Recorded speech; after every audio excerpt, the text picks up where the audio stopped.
Hello, everyone. Welcome back to Gaming the System, the podcast where four intersectional feminists look at gaming through a feminist lens. This is a bit of a special edition because we're going to be releasing it as soon as possible rather than releasing it at some other point in time. And we're talking about the Video Game Accessibility Awards. These were, I think this is the second year that these awards have been held. They were presented by Alanah Pearce, who's an extremely popular YouTuber and Twitch streamer, and Stephen Spohn, who's another Twitch streamer and an accessibility specialist. And they put on a really good show, and it's an hour and a half. Go and take a look. It's on YouTube now. I'm sure I'll remember to put a link in the description. And it's a specialist awards ceremony focusing in on accessibility in video games. And where we're going to start off with is so I thought I knew a little bit about accessibility since it seems to be a bit of a hot topic at the minute, which is awesome. I thought, I've learned a bit. And then this awards ceremony educated me as I was enjoying it. So, Alex, what was your impression of what accessibility meant in games before the awards? Yeah, so I guess I had my own understanding in the context of what it means to me as being something very personal to me, because obviously I have cerebral palsy, so I have my own kind of barriers to access in that way, in that I can't do very quick button presses or a lot of button presses all at once. So having something in a game that reduces input or allows for like slightly easier controls or perhaps even remapping would be something I would consider an accessible feature in a game. And then the other things, I suppose, the obvious things are things like subtitles or different languages. So say, obviously, like if you don't speak the language that is being spoken in the game, a way of making it accessible is having a language that you do speak in it. And then other things to do with colour contrast and that sort of thing. If you have any visual impairments, those are the main things I would have thought of if someone said to me, what does accessibility look like to you in a video game? I think very often people have very defined ideas about, well, if you think outside of gaming, accessibility to a building just means ramps. Well, it doesn't actually. It means a whole lot of other things. Lighting, you could have hearing loops, braille, like larger text, different things, all sorts of different things, like things you don't even think about that make a space accessible. And it's not just what everyone thinks, which is always ramps. So I suppose in that way it's kind of similar. Did you have any sort of preconceived ideas about what access was, Matt? I realised as you were talking then, so I think when people think about accessibility and disability, and we did an episode about this probably a year ago, Yeah. it was a very... I think people think of accessibility as bolt-on things. They're one-off special things, like, oh, we've got a new employee who uses a wheelchair, so we'll put a ramp in. Yeah. And that they always cost a lot of money to sort out as well. Yeah, and we haven't got a disabled toilet, so she can only work from home. We're not going to spend all that money putting a disabled toilet in. And this feeling of, we've got to make accommodations for this disabled person who is causing so much trouble by just existing. And this started a lot of really interesting trains of thought, because it got me thinking, like, that bolt-on aspect is, and you're right, it costs so much money, when the change that we need is institutional change. It's not the people who've built the building afterwards going, oh, disabled person, we need a ramp. It's the people building the building going, we might have blind people, we might have deaf people, we might have people in wheelchairs, and then you build that into the building as a matter of course, so that anyone who walks in will have, well, goes in, will, it's already there. Yeah. And then that shows that not only it just, I can't imagine, because I'm able-bodied. I've never had any, like, I'm fit. I've never had any physical, like, Mm. impediments. It's it's hard to imagine walking and being white and cisgender and middle class. I am welcome everywhere. And so I've never experienced that. And I think what this awards ceremony does, not only does it has fun and it celebrates the people doing this, but it also draws massive attention to it through having not only JackSepticEye, one of the most Yeah. popular YouTubers and Twitchers on the planet, and bloody Ryan Reynolds comes in. So I really feel recently that accessibility and disability in gaming has been really shooting upwards in terms of the legitimacy it's being given now. Is Mm. that the impression that you've been getting? I think it is slowly, but I do think there is a lot of work still to do, as was pointed out many times during the awards themselves.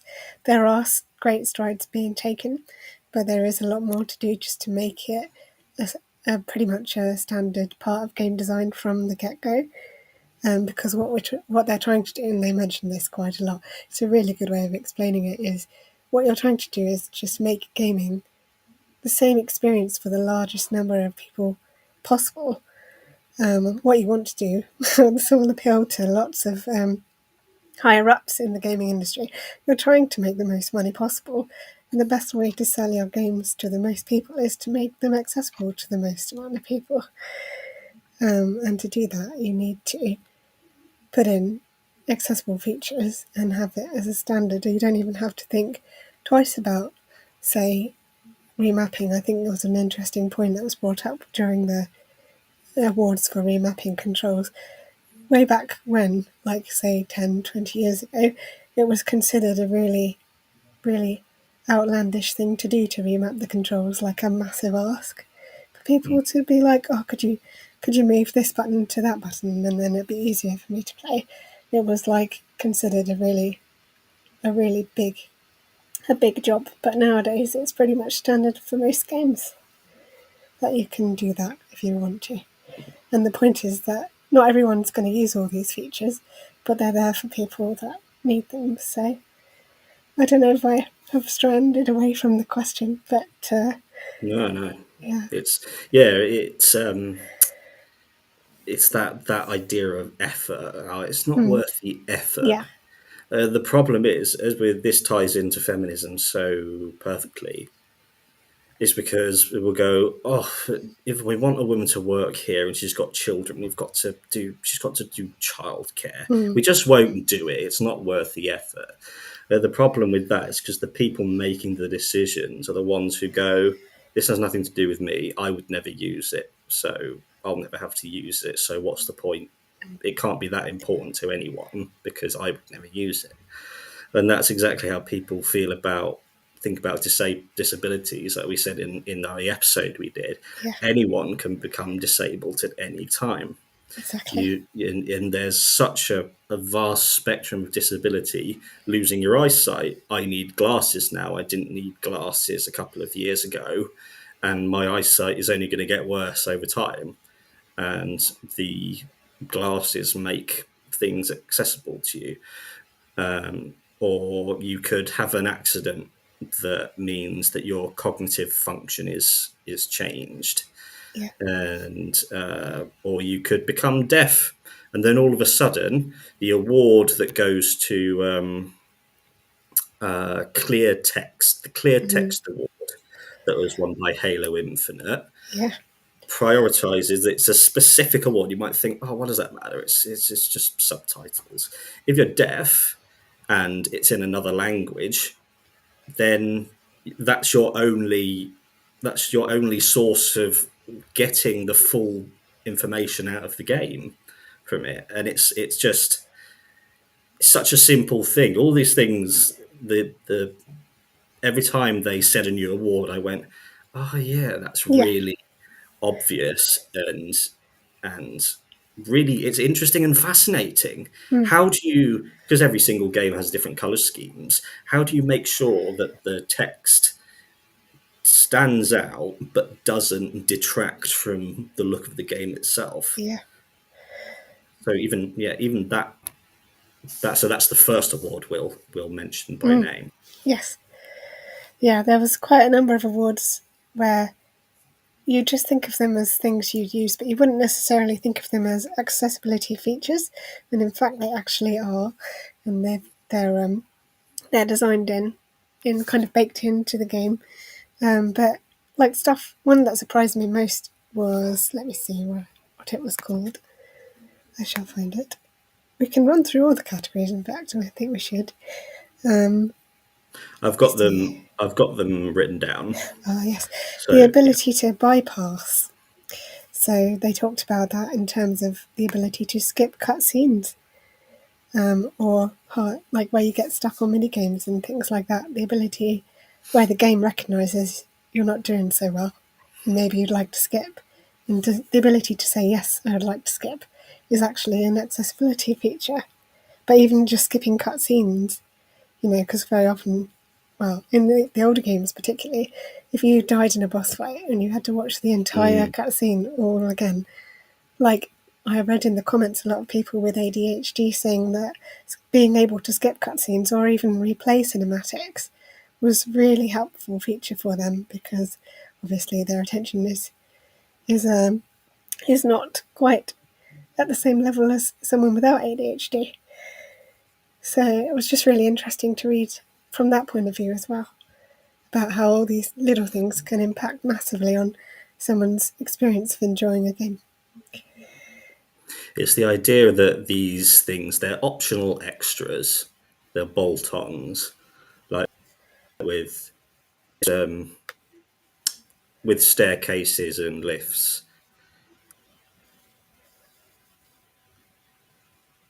Oh, have you frozen, Matt?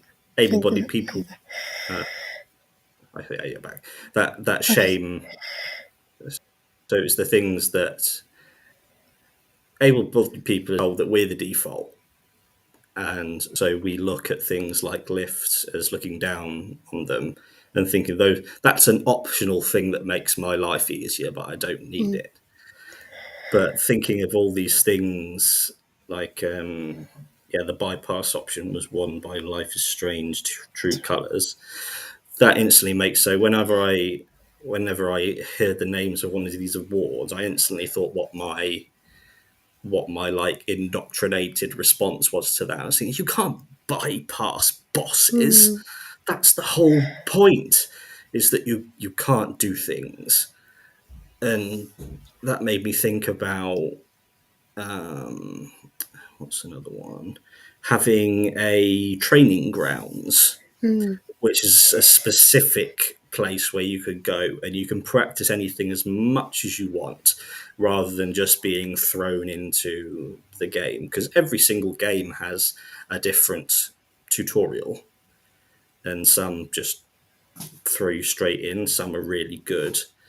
But so it was Halo Infinite that won that one. That one won 2 awards, I think, didn't it, Halo? There was Yeah, it was another the one that clear won text. 2, but yeah, it's very good. And and so these thinking of these things as optional, they're like luxuries if you want to deviate from the default. And it reminded me of our conversation with Athena Stevens in our last episode. And I think she has cerebral palsy and it affects her speech. So it takes her longer to say what she wants to say. And obviously, we just sat there and listened for. It doesn't matter how long it takes her to No? say it. We make that accommodation and think that's just fine thing. But then when we go back to speaking the way like we speak at the speed that we normally speak at, we think there's no reason why we couldn't speak more slowly. Yeah, There's no reason why we couldn't take so much more time. And even as I say this more slowly, I'm feeling that tug. No, go faster. Say yeah, everything as quickly as you possibly can. yeah. No, I often find it's a bit of a symptom of anxiety for me to speak very quickly because I just want the words to be out and then I can stop speaking, you know. But yeah, no, I get what you're saying. It definitely, I think it does help to slow down a bit sometimes as well. Yeah. And it's that the thing that I have acquired my like the disabilities that I have with which are mainly mental, but I experience chronic pain as well.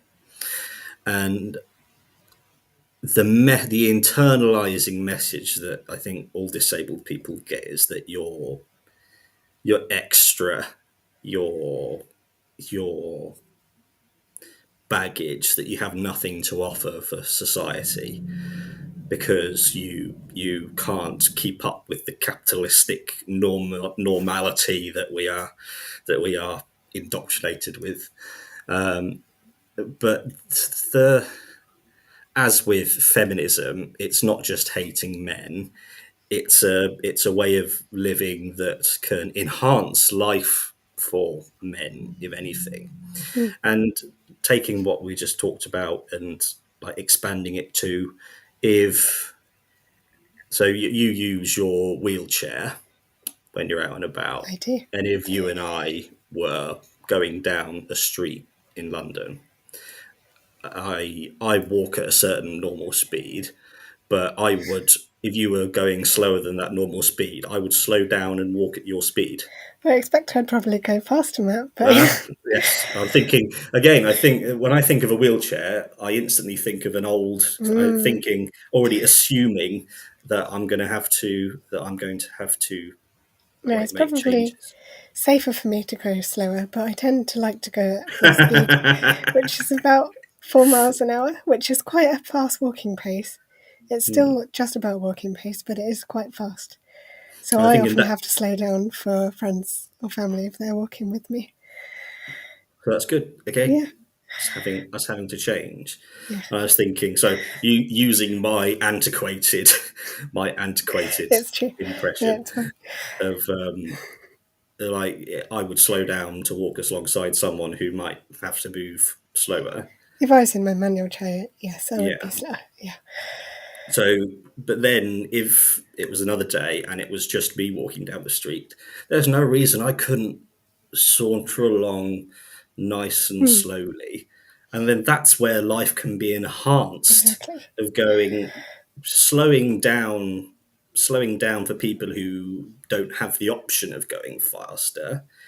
It's showing you that it's okay. Yeah, It's okay to take your time with things, yeah. and I feel that's what like I've yeah. there's a lot of pressure to do things very quickly and do them like now. You have to always be doing something all the time.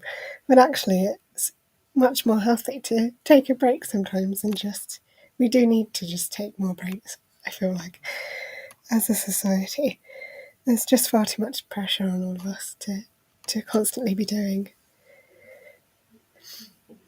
Yeah, and it's again. I won't go on rants about capitalism today. Just that's where so much of the it fascinated me looking at how accessibility in games mirrors the mindset of people thinking about accessibility Mm, in the real world, because there's physical infrastructure like buildings and then digital infrastructure like yeah. games. Then there's also like the wider thing where it's like attitudes of society in general and organisational attitudes and informational barriers. But that's the kind of thing they touched on in some of the awards as well. It's about how sometimes it's about getting information across in a better way. And some of the ways they did that in the categories. I think there was one for AI assistance, which is games that let you know or help you out when you're struggling. So I think Forza Horizon 5 won that category, where the options include steering and braking assists that will guide you towards the optimal driving line in the game, help you brake in corners, and it's the same way as I use the adaptions in my car that help. I have an automatic car, so automatically that's just easier to drive anyway. We all have assisted brakes in cars pretty much nowadays, and hill start assists and things. And power steering. Exactly, power steering, yeah. So all of these, lots of people are using adaptions already, but they probably don't even think about it as being an adaption or an assistance or like an accessible feature for them that's sitting in their car already. That's such a good point. Yeah. You should use that. That's like, have you seen Robin Hood Men in Tights? Yes, I've heard of it. Yes, I've seen Yeah, bits, but not all of it, no. there's a bit where Robin Hood, who was it? The Sheriff of Rottingham takes off a glove and Oh, slaps Robin yes. Hood in the face with it. And then Robin Hood picks up a metal gauntlet and goes, that's sort of like if anyone says, "Oh, I don't need any, I don't need any optional things. You Yeah. should just try harder." You can go, "Well, why don't you get rid of the power steering in your car and see Yeah. how you do?" Yeah. Because that instantly make them go, ah. Because then it would be only really, really strong people could drive. Exactly. Yeah.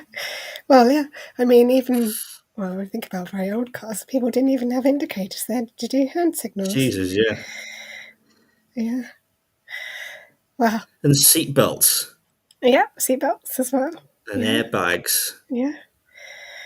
So this is why I'm so glad that we did this because it was only yesterday that you mentioned it, wasn't it? That's Because right. Yes, it's only last week. I think actually a couple of days ago this was streamed, the award ceremony, and I was really glad I came across it, being a fan of Alanah and Stephen as well.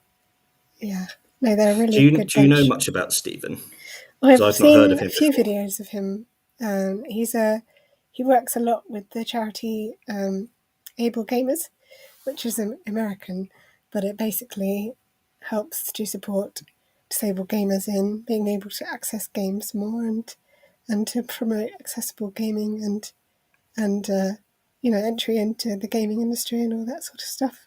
So doing lots of really cool work and helping people get adapted controllers and different equipment they can use to play games in the same way as everyone else, basically. So That's so good cool. There are stuff. so many amazing people doing Yeah. things that. Even Alanah, who was doing the sponsor reads for Pizza Hut, who was hilarious. He I've also never heard of has him either. cerebral palsy. He's great. He's been on a few Funhouse videos, which is how I got to know Alanah, through the Funhouse YouTube channel initially, and now I follow her YouTube channel in its own right. But yeah, they all work together in LA. They're all based in LA, and Zach's hilarious. He's a comedian, but he very often, obviously, has a lot of disabled humour, which is really great. And I didn't feel like any of it was sort of shoehorned in or like No. Mm, tokenistic in any way. Like with all these bigger award ceremonies, you always feel really cringy, like it's all yeah. been pushed on you and it's all done as a token gesture. But none of this felt like that at all, which I really enjoyed being able to watch. It was really good. But it's that this is an institution. This gaming awards is an institution of accessibility, whereas with the other awards, it's bolted on Yeah, as with ever. Whereas this exactly. comes from. Yeah, even the people reading the awards, the announcers, were all streamers. Well, not all of them, but most of them were streamers with disabilities themselves, a lot of whom I'd never heard of. So I think watching the awards is a great way if you want to be an advocate for promoting accessibility in games and promoting disabled gamers, is go and check out a few of the announcers and have a look at their Twitch and all their different channels and stuff, because I'm definitely going to be looking up a few of them. There was a lady I think it was the first category, which was, where was it? Training grounds, yes. And she had Tourette's, which was really cool to see. To actually see people like with various different disabilities. There was one guy who did a Twitch channel, I think it's called No Hands, No Excuses, because he has no hands. So it's about being able to game with no hands, basically, which is really cool. But yeah, the fact that they were all involved as well is really cool, I thought. Yeah, because Yeah, it's the thing of it's about centering. This was centering disabled yeah, people, talking about the things that they love and the things that they do. mm, And in terms of why it's so cool that we're doing this why it's so fresh, is because we've both learned a ton from just watching it, and yeah, now I'm learning and thinking about new things from talking to you about it.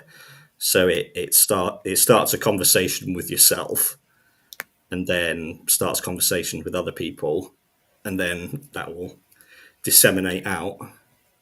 yeah. I thought one of the most interesting ones was house rules category, which is where you can basically create your own rules within the game. And it was voted unanimously to win by 100%. And that game was Among Us. And they did a special sort of video call with I think it was the accessibility lead or one of the chief game devs for Among Us, who didn't know that they'd been awarded the award during the call, which was really funny to see as well, to see them realise and stuff. But I think, and also everyone that voted was kind of, I think it was all done via able gamers, and so every person that was asked to vote was a disabled gamer, which is really cool as well. So it's like genuine experiences of gamers and how they feel about the games that they've played, which is a really good thing to remind people of, I think, as well. It's not just some bigwigs who decided, oh yes, well this one looks like it's good, let's vote for that one. These are real gamers who've actually tested these features, and so yeah, genuine praise should be given to all the nominees, I think, definitely. Yeah, it's so nice seeing genuine, authentic content Mm, of people who actually care, and I think it's that sort of solidarity that a very marginalised community can have. yeah. And this is so empowering, and it's going to be a platform for so many people taking their first steps in learning about what accessibility really means. Because the first thing they said was, "Oh, accessibility, that's just easy mode, isn't it?" Yeah, which is a Uh, really big debate at the moment, especially with Elden Ring having recently come out, and whether there should be an easy mode on Elden Ring and all this. This all started again. I'm sure we had the similar debate. Was it when Sekiro came out yeah, last yeah. year? We had the same conversation. It was a really good podcast, actually. I'll have to go back and listen to it now. But yeah, it's the same conversation again, where people just think making a game accessible is just putting in easy mode, and that is not what it is. It's a whole lot of other stuff. Like something I didn't even know about was one of the categories, second channel, which is really cool. I'd love to see a bit more about how that actually works, because I think it's amazing. And I think who won that one? That was Guardians of the Galaxy from, I think Square Enix did really well. There was a lot of games from Square Enix in there. What did second channel mean? The second channel is for games which give various additional indicators to convey information. So, Ah, like when different things pop up on your screen to say there's something behind you, or I think it's something like that, or maybe it's like audio description on a second channel. We'll have to look it up again because that didn't explain it very well. Give that's players a means or interface to get the information they need to progress. This was the one presented by Ryan Reynolds, which was really cool because he's good friends with Stephen as well. That's so cool. Um, I can't believe they. That's like the amount of like prestige mm, that's the prestige that it deserves and the yeah, legitimacy that it deserves. That's sort of a rubber stamp because there will be probably hundreds of thousands of people who will only have clicked yeah, on that award because they saw because oh, Ryan Ryan Reynolds. Reynolds. Yeah, it's great though. I think it's great. But I noticed there was a game that didn't win any awards, but was nominated for multiple awards called Unpacking, which looks really interesting.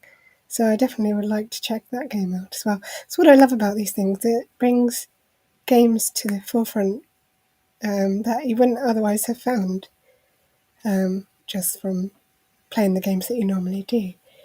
But yeah, Unpacking looks really cool. I think is it just about it's from Humble Bundle and Witchbeam, and I would figure it's about unpacking, but I'm not entirely sure. But it looks interesting. Yeah, I'll have to look that one up. It was nominated for at least 2 or 3 categories, I think. Was there anything you didn't know about Matt before you watched that you know about now? So much, so much. It's more of the mindset we've been talking about of thinking, Mm, oh, it's not just adding these things on, it's baking it in, it's making it yeah. institutional change. So that was the main thing. And sort of an expansion of my knowledge about things that I thought I knew. So, for example, that second channel thing, I've been really enjoying Call of Duty Vanguard, Mm, and yeah. one of the main things that you judge about it is the sound because you can hear the where your opponent is Mm, firing, yeah. and the level of sound it makes depends on the attachments they've got, and you can also hear bullets that come near you. Yeah. So if one wings right past your head, it sounds different to one that wings a Mm, foot past you, and yeah. you can hear them hitting things. And so I thought that's again an enhancer. It's an Yeah. optional enhancer that I could do without. Yeah. But there will be people with there's finding out recently that blind people can play games, and Mm, that's something that I'd never even considered before, and yeah. thinking that that's that's so important. And I realised very briefly playing God of War a while ago that I'd looked away for something, and I just was pressing buttons, and I could feel when the enemy was coming to Yeah. attack me, and that just made me think, holy shit, there's so much that could be done. Yeah. I mean, Uh, even Atreus, when Atreus yells out to you, mm, that's kind of like an accessibility feature where he's like, behind you, or there's one coming up now. It's like the game's telling you there's enemies around you, but you can't necessarily see them yet, which is really cool. that's such a good point. Same Again, thing I with think it's an enhancement. when games go black and white when you're nearly dead. That's a Yeah, visual yeah, yeah. indicator that you're nearly dead. So if you can't hear anything, you know you're in trouble. There's all sorts of things. When you think about them a little bit more, you're like, actually, this is an accessibility feature. Mm. Yeah, and that, but I really enjoy when like broader mindset changes because it puts so many more things into perspective. Like going, it's okay to slow down. Yeah, It doesn't mean you're lesser that you go slow or that you need more time to get words out to speak or that you want to skip a boss because of whatever reason, whatever you need, that it's okay and that it can be solved on the institutional level. You don't have to keep on asking for crumbs at the mm. side. You deserve the entire. I said this. You shouldn't. You don't settle for crumbs. You demand the banquet. Mm. And yeah, I found this tremendous. Not the cliche of oh, it was so inspiring. Disabled Mm. people, they're so inspiring. This was the genuine, just enjoying Yeah, and enthusiastic about it. I think it was really good. it wasn't at all tone deaf or anything. I think if you pardon the phrase tone deaf, but it's a little joke there. It's fine. Yeah, yeah. No, it was really good. I really enjoyed watching it. I think hopefully, because I think, as you said, it was the second year it was running. They didn't have a sponsor last year, so I think it was basically Alanah and a green screen and Steve and a green screen, and that was it. But it's going from strength to strength, and we'll go back and watch 2020. The reason it was 2021 and not 2022 for this year is because all of the games featured were released in 2021. They're just hosting the awards show now in 2022. In case that confused anybody, because I was confused by it slightly at first, but then it made sense when they explained it's all games that came out last year. So I look forward to next year's, well, technically this year's one, whenever that will be. But yeah, no, I really enjoyed it, and it's definitely worth a watch. Yeah. And again, any kind of conversation about disability that is centered on and like centered around a conversation of disabled people, that is the place to learn, because it's a lot of people just don't know, and that's okay. Yeah, it's okay It's not not, to know. but it's not disabled people's responsibility to educate you. That's why these things are so awesome, because it's disabled people coming together, centering themselves and doing something for them, and we get to watch and enjoy and learn from that, rather than calling up someone disabled and going, explain to me how this affects your life. Yes.